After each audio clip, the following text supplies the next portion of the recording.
بسم اللہ الرحمن الرحیم۔ السلام علیکم، میں ہوں وسیم خان اور آپ دیکھ رہے ہیں WK نیوز۔ چلتے ہیں آج کی اہم خبروں کی جانب۔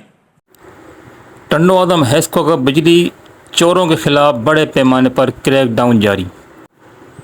HESCO chief Hyderabad power division Islamabad نگران وزیر اعظم کے حکم پر XEN ٹنڈو عدم فضل الرحمان کی نگرانی میں SDO سب ڈویژن ٹنڈو عدم، SDO سب ڈویژن اوڈرولاد نوید میمن، LS عبدالرزاق سومرو، LS معظم علی مزید قانونی کارروائی کے لیے پولیس اسٹیشن میں لیٹر جمع کروایا گیا۔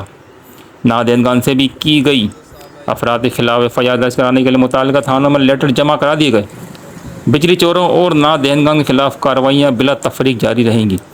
پورے ہیسکو ریجن میں 35 عدد ٹیمیں بجلی چوروں کے خلاف دن رات کارروائیاں کر رہی ہیں۔ ہیسکو کی جانب سے مانیٹرنگ سیل قائم کر دیا گیا جو لمحہ بہ لمحہ کارکردگی رپورٹ وزارت توانائی کو بھیج رہا ہے۔ واضح رہے کہ وزیر اعظم پاکستان کے احکامات پر بجلی چوروں کے خلاف کریک ڈاؤن جاری رہے گا۔ تازہ ترین اپڈیٹ کے لیے دیکھتے رہیے WK نیوز۔